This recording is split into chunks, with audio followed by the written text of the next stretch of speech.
Are you looking for all the latest pro football news and content? Of course you are. Who doesn't love football? The question is, how do you get all the latest pro football news and content? There's so many different pro football podcasts on the internet.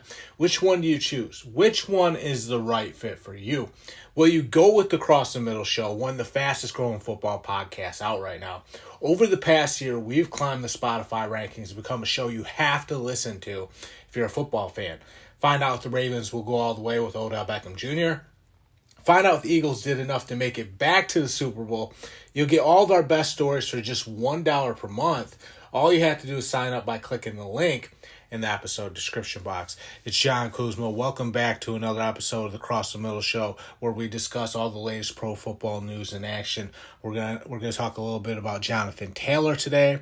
We're also going to talk about Jerry Jeudy. So let's start with the Jonathan Taylor story. So the Dolphins have real interest in trading for Jonathan Taylor. Remember, the Dolphins wanted Dalvin Cook.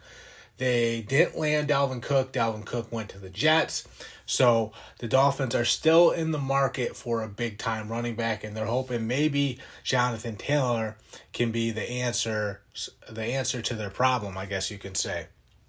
The Colts are giving Jonathan Taylor time to seek a trade partner. They want to get it done quickly. They want to work something out and put this whole situation behind them. That would also help the Colts avoid paying a running back, which seems to be standard practice for a lot of teams in the NFL these days. They don't want to spend big money on the running back position because they think that these running backs are they're expendable because they get injured a lot. They have a short lifespan in terms of their career. And so a lot of these teams are just choosing to, avoid paying running backs at all costs. They just want to stay away from it so they don't get burned by a long-term contract to a running back. The Colts seem to be going that route. They're going to try to trade Jonathan Taylor. It could happen, soon. And like I said, the Dolphins are a team that is on the radar when it comes to Jonathan Taylor because they want a new running back. They want Jonathan Taylor to be the guy for them down there in Miami. And remember, they have weapons. They have, Tyreek Hill, Jalen Waddle. So they have the speed guys out on the perimeter. If you get Jonathan Taylor too, you have one of the best running backs in the league.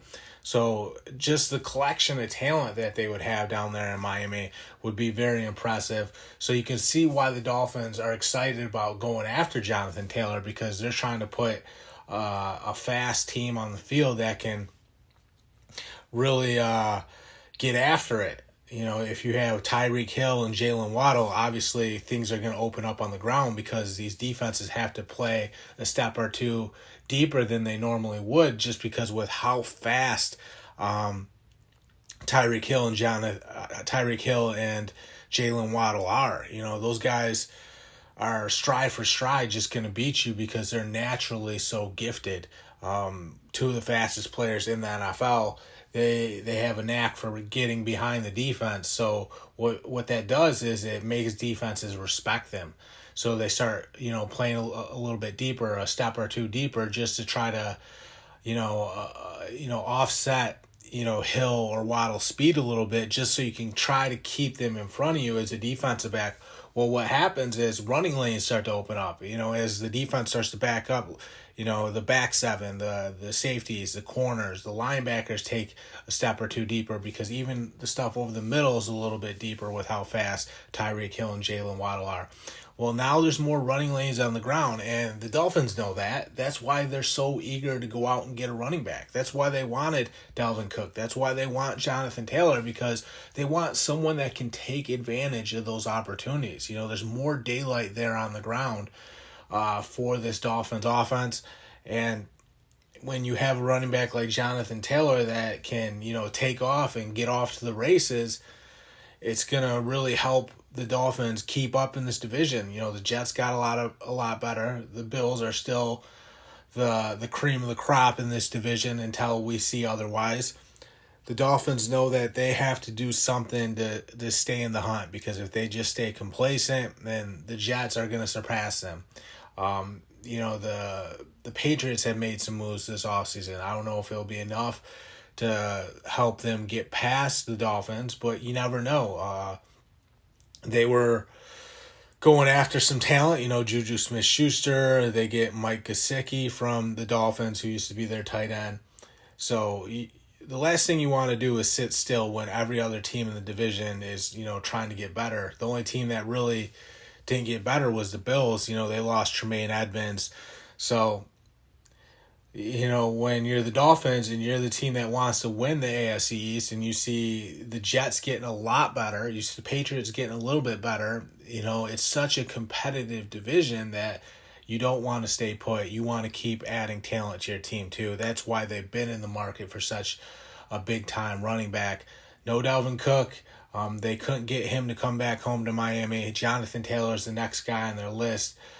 We've been hearing Dolphins, Jonathan Taylor, those two have been linked to each other. It's something that could go down at any point.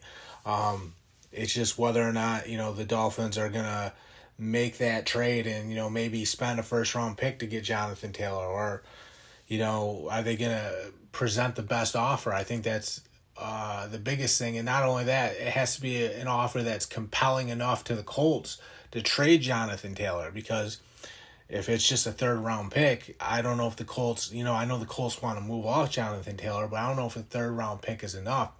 There's been several teams that are interested, so there is some interest there for Jonathan Taylor. We'll see who it is. Like I said, Dolphins, Jonathan Taylor. We've been hearing those rumors. Dolphins are definitely in the hunt. They're trying to get Jonathan Taylor.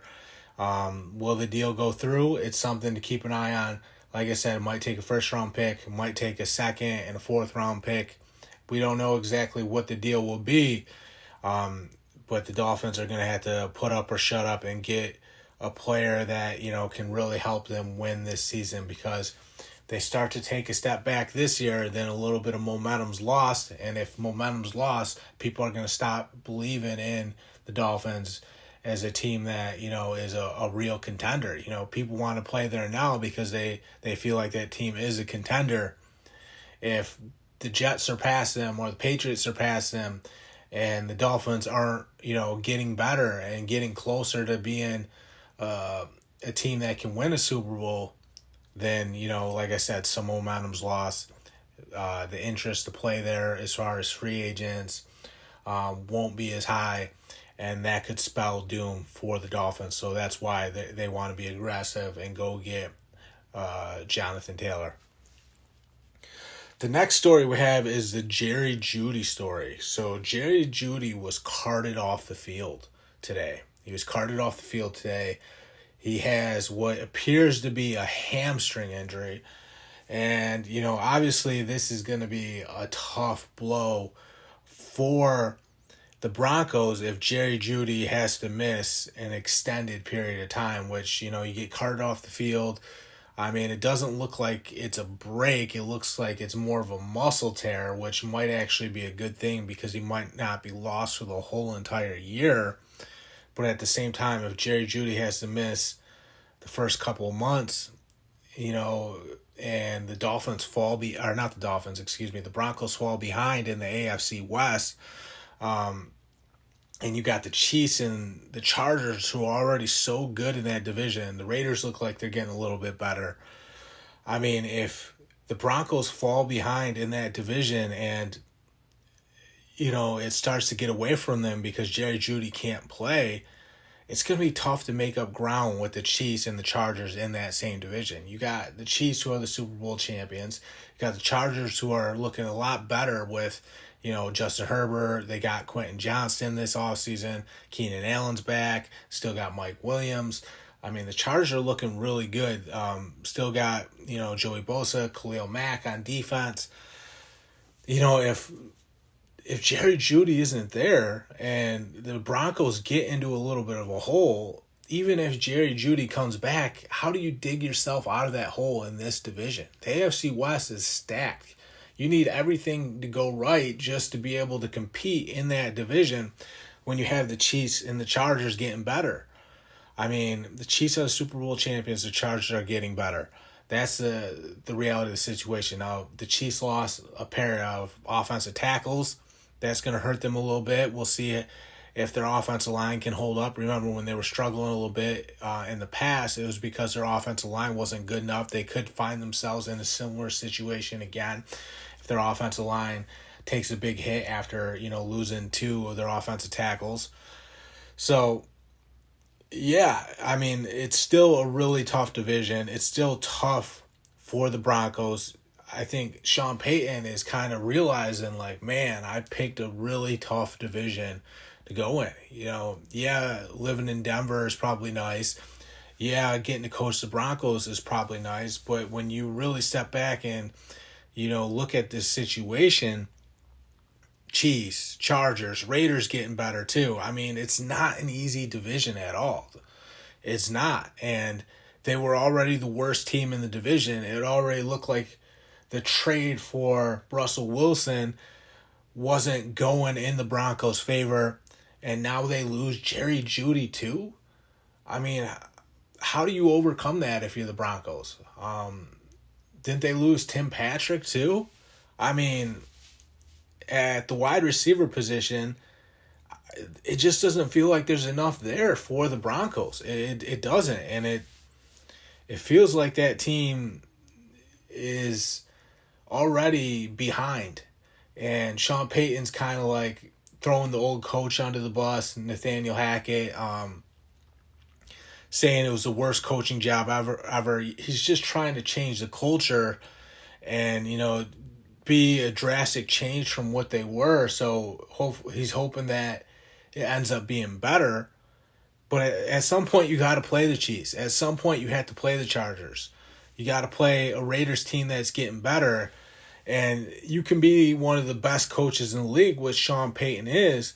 But if Jerry Jeudy's not there, if the team's not as talented as those other teams, it's kind of hard to make lemonade out of lemons. It is, because you need guys that can execute the game plan. I don't know if the Broncos have those guys. And they lost Jerry Jeudy too. One of their primary weapons in this offense. It's Courtland Sutton and Jerry Jeudy. Those are the guys. If one of those guys gets hurt, their chances of winning decreases significantly. Well, Jerry Jeudy just got hurt. It's a hamstring. We don't know how long it's going to be. Could be a couple of months. The thing about a hamstring, too, it's easy to tweak it again. When you come back, you get out there, it feels good, you run full speed. It's not actually healed. It just feels good because you've been in pain for so long. And then snap, you tweak it again, and you re-injure that hamstring. And now you're back, not to square one, but you might have to miss another month because you're letting that thing heal up again. It's a tricky injury because when your hamstring blows out, you can't run. And you're just trying to make the most of it and trying to play through it, trying to heal up, but you're not 100%. You're not confident in your body. And as an athlete, one of the worst things you can be is not confident in your body. As an athlete, you're so used to being confident in your body. You're so used to everything executing exactly how you expect it to. That's what allows you to be a great athlete. When your hamstring's blown out, you can't run. It's constantly in pain and tweaking, and it just doesn't feel right. Feels like the hamstring's grinding when you run. You're running at 70%. Now you're a shell of what you used to be. It's a real situation. It's what Jerry Jeudy could be looking at if this injury is severe. Now, hopefully he just pulled it and maybe it's a couple weeks, 3 weeks, and then he's good to go. But if it's a tear and it's, 2 months, and then you gotta, be gentle with it, when he actually comes back. I mean, honestly, he could be looking at half the season gone, and then you almost can write the Broncos off because they're not going to be able to hang in that division. It's just not going to happen. I think Sean Payton is starting to realize that maybe that job he had as an analyst, when you don't have to worry about all the stress of coaching, you don't have to worry about a player getting hurt, a player getting in trouble, all the stresses of, trying to manage, 53 players. Some players, are upset with their roles. Some people, not some people, basically everybody thinks they deserve more playing time. It's a lot to deal with as an NFL coach, and it's stressful. Being a coach, it seems like it would be the funnest thing in the world. It's not. It's stressful. Uh, it's demanding. You add in all that traveling too in the NFL, all those flights. It's a grind. There's no doubt about that. And, when you don't have a fair shot, I guess you can say, because Jerry Jeudy's not healthy, you're just like dropping your face into your hands, face palming, and kind of frustrated because you're like, I at least feel like I deserve a fair shot at this season. If I lose, that's one thing, but if I lose because I don't have a player like Jerry Jeudy on the field, who's such a key piece to this team, you kind of feel cheated a little bit because okay, we're not going to have a chance to be the best version of ourselves because we lost one of our best players, so we're almost dead in the water a little bit, outgunned before the game even starts because we're missing Jerry Jeudy. Now Courtland Sutton has to pick up the responsibility. Now defenses are rolling the coverage to Courtland Sutton to take him away. Now your third and fourth receivers have to be better. Russell Wilson was already going up against an uphill battle with this situation, trying to make the most of it. It's concerning if you're a Broncos fan. Let's just hope Jerry Jeudy isn't out for half the season. Let's hope it's just a pull, or it would be even better if it was just a tweak and maybe it was a couple weeks. If it's a pull, it'll probably be a month. If it's tear, though, you're looking at, maybe half of the season. So he did get carted off the field, never a good sign. It would be better. It would have been better if he could have limped off the field on his own will. Didn't do that. Wasn't able to do that. He had to get carted off the field. Not a good sign for the Broncos. They're crossing their fingers and hoping Jerry Jeudy will be all right.